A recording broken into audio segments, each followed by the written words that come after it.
얼마 전에 이동통신사에서 개인정보가 유출되었잖아요? 그런데 이번에는 휴대전화 판매 업체에서 개인정보를 무단으로 수집하고 보관한 혐의로 휴대전화 판매업체 대표 A씨 등 13명을 불구속 입건했다고 해요. 이게 정말 무슨 일이죠? 온라인과 텔레마케팅, 홈쇼핑을 통해 휴대전화 가입자를 유치하면서 개인정보를 수집한 거죠. 맞아요. 휴대전화 한 대당 5만 원에서 10만 원의 수수료를 받기로 대리점과 계약하고 웹사이트에서 보조금을 내걸고 휴대전화를 팔면서 구입 신청서를 클릭한 고객을 이동통신사 공식 홈페이지가 아닌 별도의 사설 서버로 유도한 거예요. 사설 서버요? 네, 이들은 사설 서버에 저장된 이름, 주민번호, 카드번호, 신분증 등의 정보로 가입 신청서를 대신 작성하고 신분증과 함께 대리점에 전송하는 방식으로 휴대전화를 개통했어요. 그리고 고객들의 개인정보를 그대로 보관했죠. 현행법상 이동통신사가 아닌 판매업체는 개인정보를 보관하거나 관리할 수 없게 되어 있는데 말이죠. 보안이나 관리가 취약한 거 아닌가요? 맞아요. 대부분의 사설 서버 보안이 취약했고 가입 신청서 원본도 직원 책상에 그대로 내버려두는 등 관리가 소홀했다고 보고 있어요. 이렇게 개인정보를 불법적으로 수집하고 보관하면 언제고 유출될 수도 있는 문제 아닌가요? 정말 큰일이네요. 그래서 우리의 스터디가 중요한 것 아니겠어요? 맞아요. 오늘도 열심히 배워야겠어요. 어서 시작해요. 네네. 세미나실로 가서 각자 준비한 내용을 발표하도록 하죠. 네.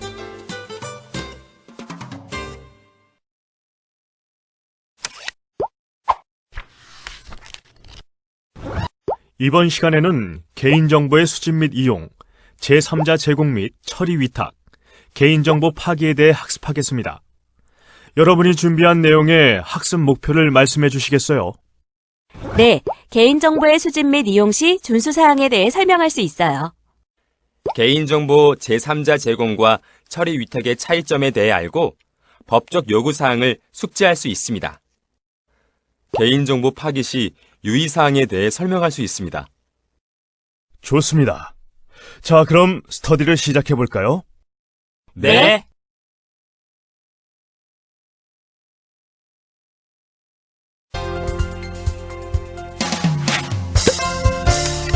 개인정보의 수집 및 이용에 대해 저와 함께 살펴보도록 해요. 이번 시간에는 개인정보의 라이프 사이클에 대해 살펴볼 텐데요. 개인정보 라이프 사이클이라면 개인정보의 주기를 말하는 것 같은데요? 네, 맞아요. 개인정보 라이프 사이클이란 개인정보를 수집하고 이용 또는 제공 위탁한 후 파기하는 등 개인정보를 처리하는 모든 행위를 일컫는 개인정보의 생명 주기를 말해요. 조직 내에 존재하는 방대한 양의 개인정보를 관리하고 통제하기 위해서는 개인정보의 현황을 파악하는 것이 매우 중요하다고 할 수 있죠. 따라서 개인정보 라이프 사이클을 이해한다면 개인정보 보호에 효율적으로 적용할 수 있답니다. 이러한 개인정보 라이프 사이클에 대해 구체적으로 설명해 주실 거죠? 물론입니다. 개인정보의 수집 및 이용 단계는 최소한의 개인정보만 수집이 가능하며 개인정보 수집 이용에 동의를 받아야 하고 제3자 제공 및 위탁 단계에서도 개인정보 제공에 대한 동의를 얻어야 해요. 또한 개인정보 처리 위탁 시 공개해야 해요. 마지막 파기 단계에서 보유기간이 경과되었거나 개인정보의 처리 목적 달성 등과 같이 개인정보가 불필요할 경우에는 개인정보가 복구 재생될 수 없도록 지체 없이 파기해야 됩니다. 단 목적이 달성된 개인정보를 보유할 경우에는 법령 근거를 반드시 확보해야 해요.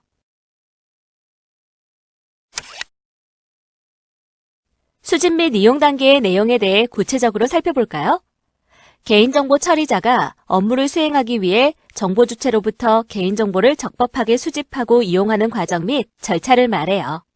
그러나 이러한 수집 단계에서 개인정보가 유출되는 경우가 발생하죠? 네, 맞습니다. 특히 개인정보 수집 및 이용 단계에서 대표적인 위반 사항을 살펴보면 개인정보 처리자의 과도한 정보 수집이나 불법적 수집으로 개인정보가 유출되는 경우가 많아요. 지난 시간에 학습한 다양한 내용들이 보이네요. 네, 맞아요. 따라서 개인정보 수집 시 개인정보 유출을 방지하고 개인정보를 안전하게 수집하기 위해서 개인정보 처리자는 업무 처리에 필요한 최소한의 정보만 수집해야 하며 개인정보를 입출력하거나 보관할 때 개인정보가 유출되지 않도록 안전성 확보를 위한 대책을 마련해야 해요. 그럼 개인정보의 수집 및 이용 시 법적 요구사항을 3가지로 나누어 살펴볼게요. 마우스를 클릭하여 어떤 내용이 있는지 확인해 보세요.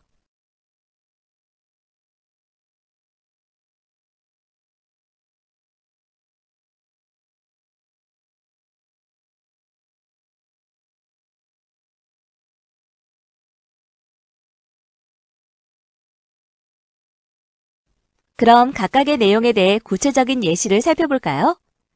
먼저 개인정보 처리자가 정보 주체에게 동의를 획득해야 할 항목으로는 개인정보 수집 이용 목적, 수집하려는 개인정보의 항목, 개인정보의 보유 및 이용 기간, 개인정보 수집 동의 거부 권리 등 4가지가 필수적으로 포함되어야 해요. 마우스를 클릭하여 각 항목의 예시 내용을 확인해 보세요.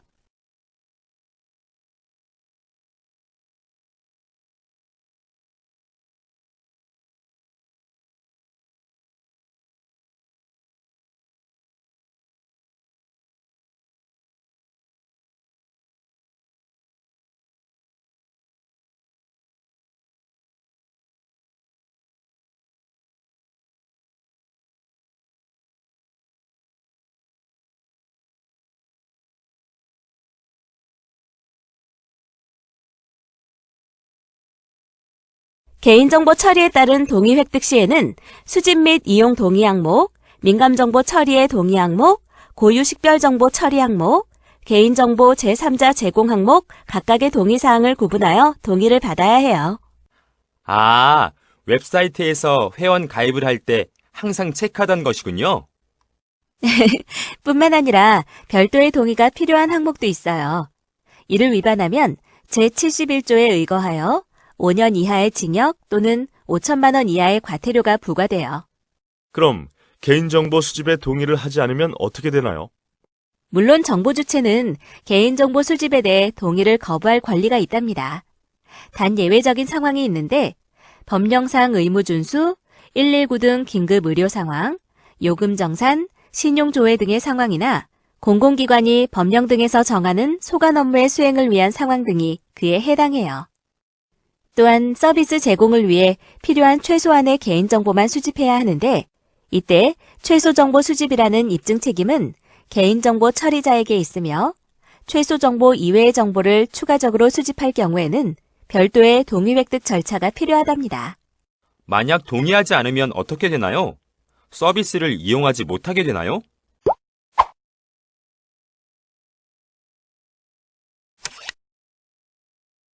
민감정보나 고유식별정보의 수집에 대해서는 원칙적으로 금지하고 있으나 업무상 수집이 불가피할 경우에는 별도의 동의 절차가 필요해요.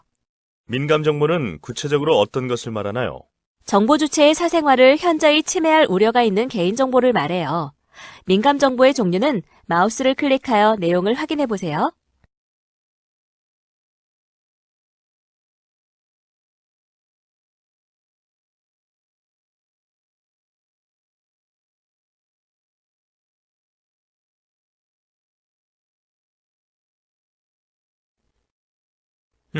민감 정보가 필요한 경우가 있을까요? 선뜻 이해가 가질 않네요. 예를 들어볼까요? 이러한 경우는 민감정보 수집의 잘못된 사례에 해당된답니다.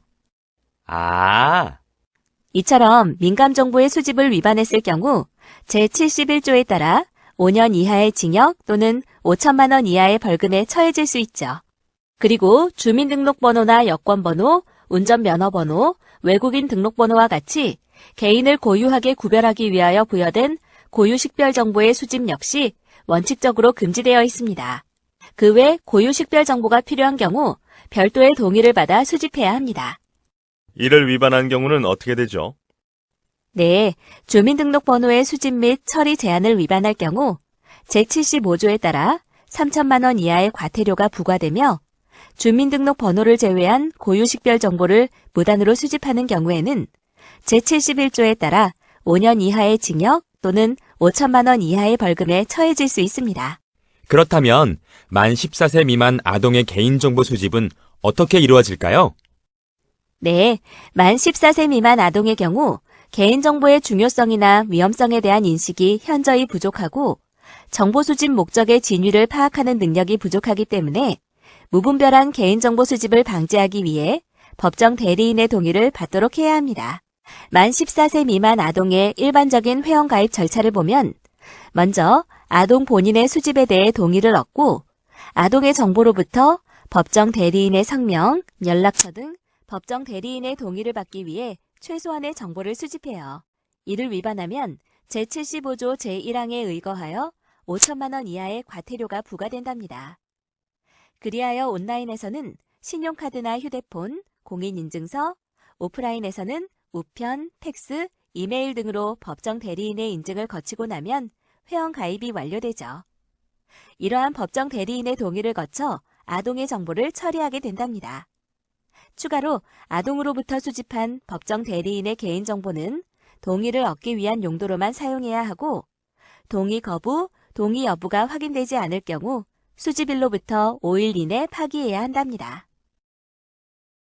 그럼 이러한 개인정보 수집 및 이용의 위반 사례를 한번 살펴볼까요? P씨는 통신사업자에게 가입 후 부가 서비스 A 서비스를 가입하면서 개인정보를 제공했어요.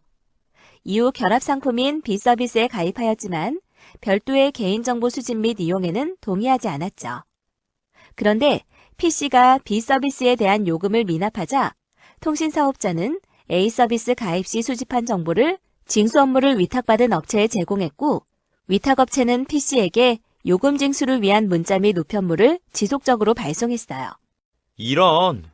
이는 통신사업자가 개인정보 수집 및 이용을 위반한 사례로 볼 수 있답니다. 이것으로 개인정보 수집 및 이용에 대한 발표를 마치겠습니다. 아주 좋습니다. 모두 박계인 사원의 발표를 잘 들었죠? 그럼 계속해서 개인정보의 제3자 제공 및 처리 위탁에 대해 알아볼까요? 나정보 주임이 준비했죠?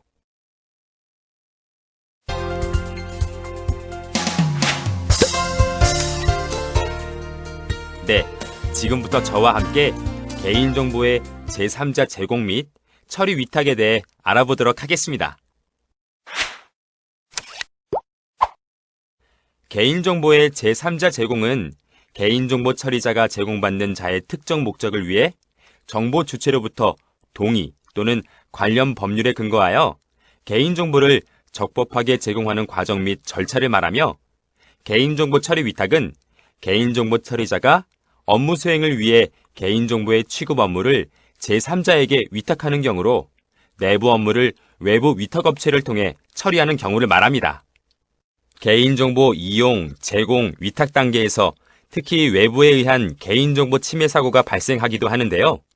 인가자, 비인가자에 의한 개인정보 유출이나 웜 바이러스에 의한 개인정보 유출, 웹사이트 취약점에 의한 개인정보 노출과 네트워크 해킹으로 인한 개인정보 유출 등 개인정보 이용 및 제공 단계에서 끊임없이 발생되고 있습니다.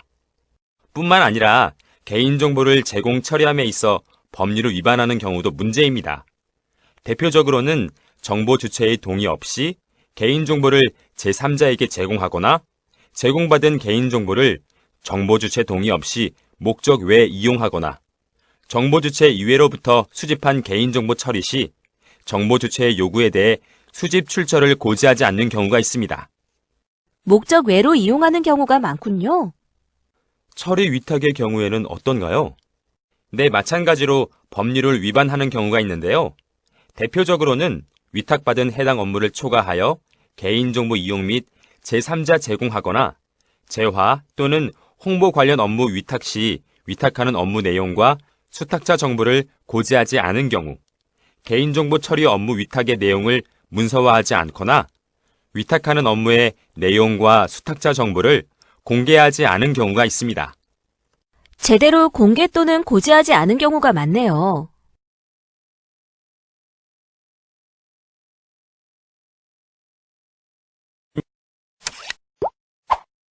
그런데 개인정보를 제3자에게 제공하는 것을 싫어하는 고객도 있지 않을까요? 물론이죠. 따라서 정보 주체의 동의가 필요합니다. 개인정보를 제공받는 자가 누구인지, 제공받은 자의 개인정보 이용 목적은 무엇인지, 제공되는 개인정보의 항목은 무엇이 있는지, 제공받은 자의 개인정보 보유 및 이용 기간은 얼마나 되는지에 대해 정보 주체가 확인하고 필요에 따라 동의하거나 거부할 수 있죠. 이때 개인정보를 제3자에게 제공하는 자는 동의 거부 시 발생하게 되는 불이익 사실을 고지해야 합니다. 물론 동의하지 않아도 정보 주체와의 계약 체결 등을 위하여 정보 주체의 동의 없이 처리할 수 있는 일반적인 서비스는 제공받을 수 있습니다. 또한 이러한 개인정보를 수집 목적 외로 이용하거나 제3자에게 제공하는 것은 금지하지만 불가피하게 목적 외로 이용하거나 제공해야 할 경우에는 제공 사항에 대한 별도의 동의를 획득해야 합니다.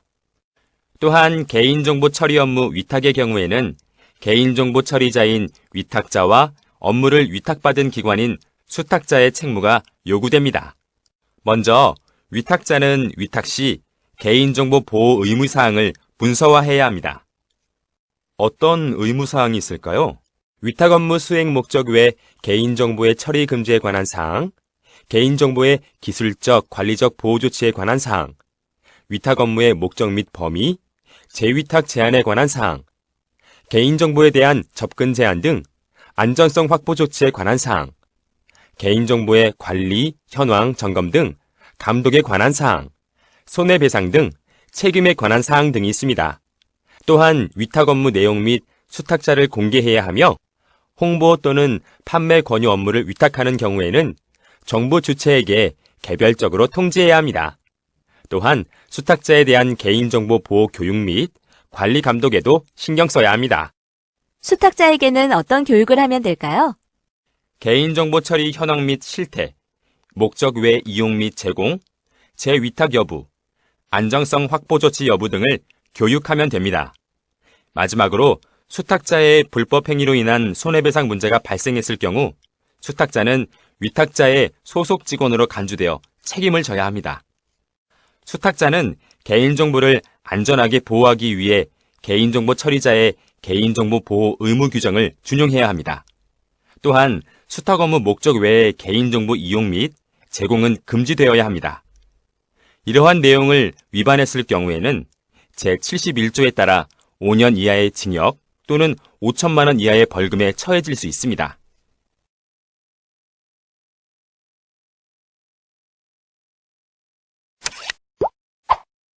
앞서 살펴본 바와 같이 개인정보의 제공은 개인정보를 제3자에게 제공하는 경우와 개인정보를 처리 위탁하는 경우로 나누어 볼 수 있습니다.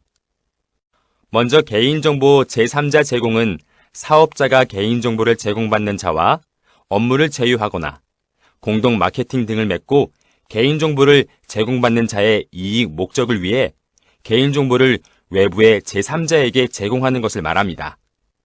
이때 개인정보는 개인정보를 제공받는 자의 관리 범위에 속하게 되죠.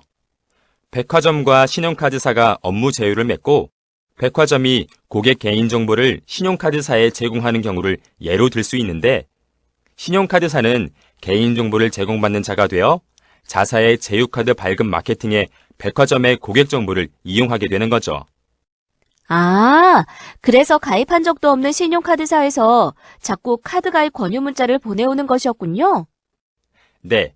그리고 개인정보 처리 위탁은 사업자의 이익 목적을 위해 외부의 제3자에게 취급 업무를 위탁하는 것을 말하는데 이때 사업자가 관리하는 이용자 개인정보의 수집, 보관, 처리, 이용, 제공, 관리, 파기 등의 업무까지 함께 위탁하는 것을 말합니다. 이런 경우에는 개인정보의 관리 범위가 누구에게 있는 것인가요? 처리 위탁을 받는 자가 개인정보를 운영하지만 사업자의 관리 범위에 속하게 됩니다. 예를 들면 백화점이 콜센터 업체와 위탁 계약을 맺고 백화점의 고객 개인정보를 콜센터 업체에서 관리, 운영하는 경우가 있을 수 있습니다. 즉, 콜센터 업체는 백화점의 고객 상담 업무에 백화점의 고객 정보를 이용하는 것이죠. 마우스를 클릭하면 개인정보의 제3자 제공과 처리 위탁의 자세한 내용을 확인할 수 있습니다.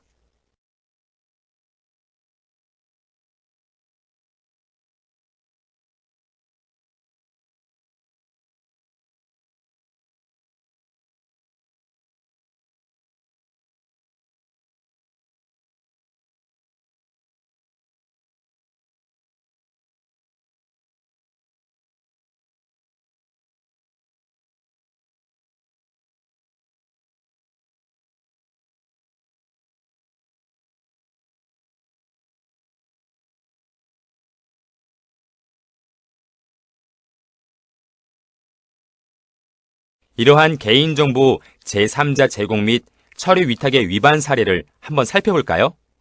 A씨는 B씨의 가해 차량에 의해 접촉사고가 발생했습니다.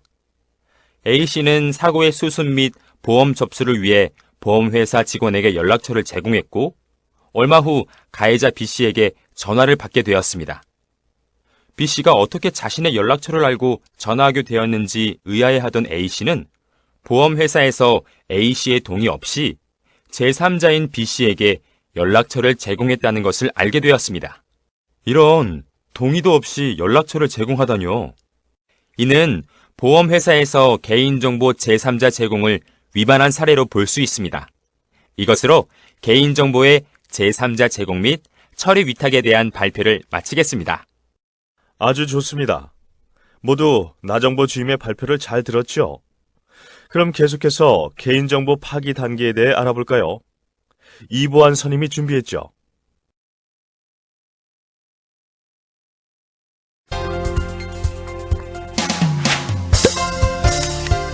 네, 그럼 지금부터 개인정보 파기에 대해 저와 함께 살펴보시죠. 앞서 개인정보를 수집 및 이용하고 제공, 위탁 단계까지 살펴보았고 이제 마지막으로 파기 단계입니다.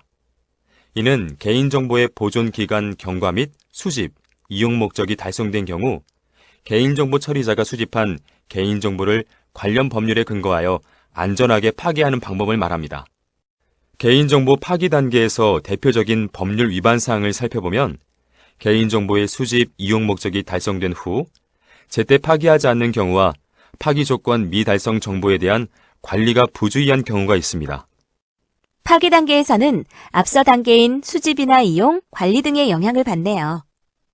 네, 따라서 개인정보 처리자는 개인정보 수집, 이용 시부터 개인정보를 파기해야 하는 사유와 그 시점, 방법 등을 정확히 숙지해야 합니다. 마우스를 클릭하여 어떤 내용이 있는지 확인해 보세요.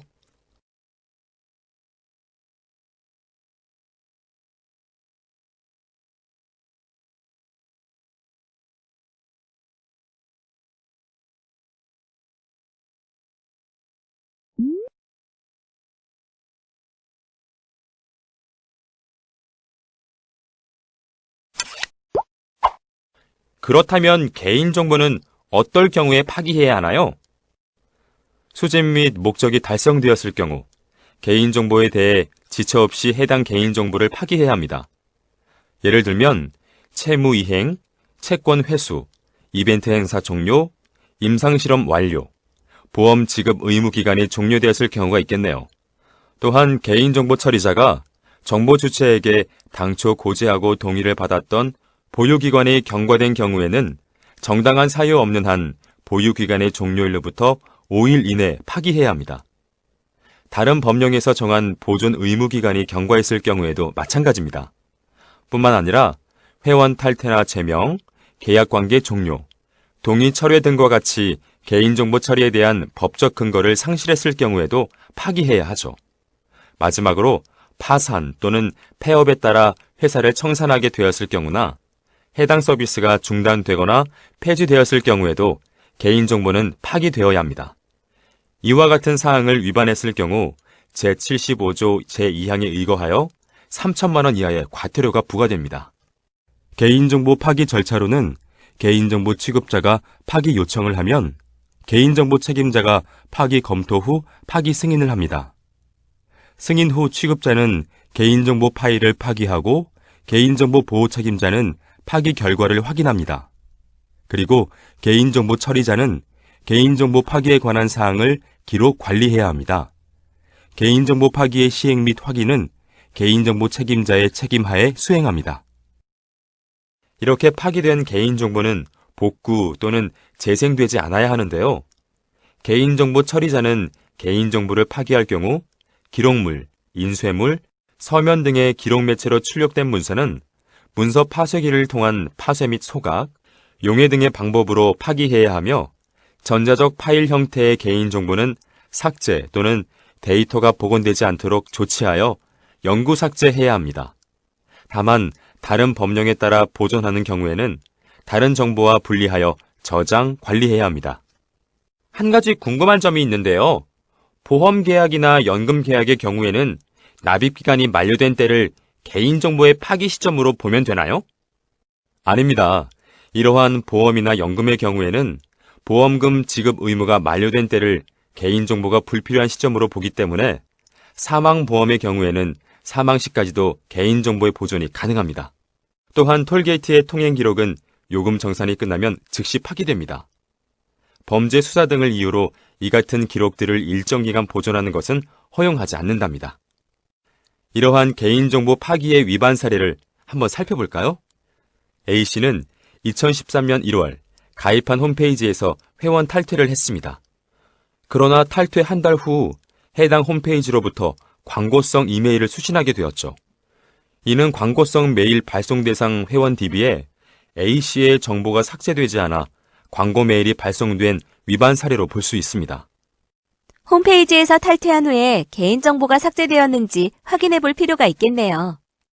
네, 그럼 이것으로 개인정보 파기 단계에 대한 발표를 마치겠습니다. 모두 수고하셨습니다. 아주 준비를 잘 하셨군요. 자, 그렇다면 이번 시간에 학습한 내용의 주요 용어에 대해 살펴볼까요? 먼저 사전적 의미를 보고 알맞은 용어를 유추해 드래그해 보세요.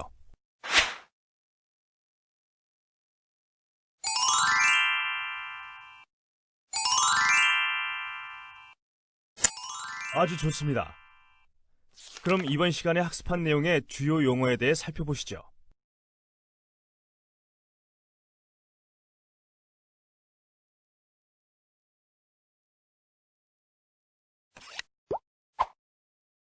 오늘의 학습 정리 내용을 확인하면서 이번 시간의 학습을 정리해 보세요.